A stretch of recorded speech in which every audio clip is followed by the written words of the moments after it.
नमस्कार दोस्तों, आप सभी का स्वागत है आपके अपने YouTube चैनल पर। अगर वीडियो आपको पसंद आए तो लाइक करें, शेयर करें और चैनल को सब्सक्राइब करना बिल्कुल ना भूलें। आप सुन रहे हैं अज्ञात अपराधी। एक छोटे से शहर में जहां हर कोई एक दूसरे को जानता था, शांति और सौहार्द का माहौल था। लेकिन अचानक एक रात शहर के बीचों बीच एक भयंकर अपराध हुआ जिसने सभी की नींद उड़ा दी। वो अपराध था एक मर्डर का, और सबसे अजीब बात यह थी कि अपराधी का कोई नाम और चेहरा नहीं था। ये घटना रात के अंधेरे में घटित हुई जब एक व्यापारी मोहनलाल अपने घर लौट रहे थे। रास्ते में उनकी कार को घेरकर उन्हें मारा गया और उनका शव गली में फेंक दिया गया। शहर के पुलिस थाने में खबर मिली और त्वरित कार्रवाई शुरू हुई। लेकिन सबसे बड़ी समस्या ये थी कि कोई भी गवाह नहीं था और ना ही अपराधी के बारे में कोई सुराग था। पुलिस ने अपनी छानबीन शुरू की, लेकिन कोई परिणाम नहीं निकला। जांच टीम का नेतृत्व कर रहे इंस्पेक्टर शर्मा ने महसूस किया कि यह सिर्फ एक साधारण मर्डर नहीं था। इस मर्डर के पीछे कुछ और था जिसे वो समझ नहीं पा रहे थे। मोहनलाल के परिवार से भी किसी ने कोई विरोध या दुश्मनी के संकेत नहीं दिए थे। एक दिन जब इंस्पेक्टर शर्मा और उनकी टीम मर्डर स्थल की ओर बढ़ रहे थे, उन्हें एक अद्भुत चीज मिली। गली के कोने में एक पुरानी नोटबुक पड़ी हुई थी जिस पर खून के धब्बे थे। इस नोटबुक ने पूरी जांच को एक नया मोड़ दिया। वो नोटबुक किसी अज्ञात अपराधी का सुराग थी जो शहर में पहले से ही सक्रिय था।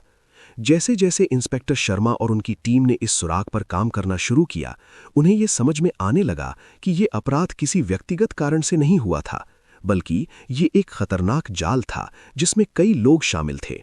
नोटबुक में लिखी बातें, जैसे कि ये सिर्फ शुरुआत है और हर कदम में खतरा छुपा है, पुलिस को और भी ज्यादा परेशान कर रही थीं। क्या ये शहर में एक बड़ा साजिश का हिस्सा था? जांच करते करते शर्मा जी ने देखा कि शहर के कई लोग एक दूसरे के खिलाफ कुछ गुप्त शपथ लेते हैं। इस अपराधी ने ऐसा जाल बुना था कि पुलिस भी उलझन में थी। क्या ये कोई साजिश थी या फिर एक व्यक्ति का व्यक्तिगत प्रतिशोध? उन्होंने एक विचार किया और शहरी जीवन को और करीब से देखा। वो जानते थे कि इस अपराधी की पहचान और मकसद एक बहुत बड़ा रहस्य था। एक दिन पुलिस ने एक नया सुराग पाया। एक और मर्डर हुआ था, लेकिन इस बार अपराधी ने अपनी पहचान को छुपाने के बजाय कुछ संकेत छोड़े थे। ये संकेत पुलिस को उस व्यक्ति के पास ले गए जो मोहनलाल के बहुत करीबी दोस्त थे। और फिर पता चला कि मोहनलाल के दोस्त ने ही अपने पुराने दुश्मनों से बदला लेने के लिए ये सब किया था। पूरे शहर में हड़कंप मच गया। ये कोई सामान्य मर्डर नहीं था, बल्कि एक गहरी साजिश थी जिसमें व्यक्तिगत और व्यावसायिक मतभेदों का भी प्रभाव था। इंस्पेक्टर शर्मा ने अपराधी को पकड़ लिया और अंततः शहर का सबसे बड़ा रहस्य सुलझाया। लेकिन एक बात सबको समझ में आ गई, हर चेहरे के पीछे कोई ना कोई राज छुपा होता है। लेकिन जैसे ही ये मामला सुलझने लगा, शर्मा जी ने महसूस किया कि ये अपराध अकेला नहीं था। शहर में कुछ और घटनाएं घटने लगीं जो इस मर्डर से जुड़ी हुई थीं। एक और व्यक्ति की हत्या हुई और इस बार भी कोई गवाह नहीं था। लेकिन इस बार अपराधी ने कुछ और संकेत छोड़े थे। पुलिस को अब यह समझ में आने लगा कि यह केवल एक अकेला बदला नहीं था, बल्कि एक लंबे समय से चली आ रही साजिश का हिस्सा था। इंस्पेक्टर शर्मा ने अपने वरिष्ठ अधिकारियों से सलाह ली और गहरी जांच शुरू की। उन्होंने शहर में हर एक व्यक्ति का रिकॉर्ड खंगाला और जैसे जैसे वो जांच में आगे बढ़े, उन्हें पता चला कि मोहनलाल के दोस्त के पास एक पुराना खाता था।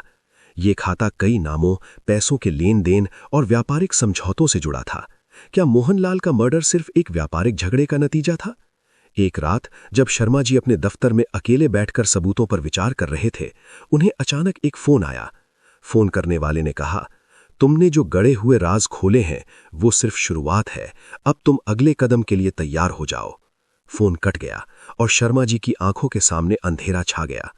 वो समझ गए कि ये मामला अब और भी गहरा हो गया था। अगले दिन पुलिस ने मोहनलाल के दोस्त को गिरफ्तार कर लिया, लेकिन उसका चेहरा एक खौफनाक चुप्पी में ढल चुका था। उसने ना तो कुछ कहा और ना ही अपनी गिरफ्तारी पर कोई प्रतिक्रिया दी। लेकिन इस गिरफ्तारी के बावजूद शर्मा जी को लगता था कि यह पूरी साजिश अभी खत्म नहीं हुई थी। कुछ ही दिनों बाद इंस्पेक्टर शर्मा ने महसूस किया कि उनके आसपास कुछ गलत हो रहा है।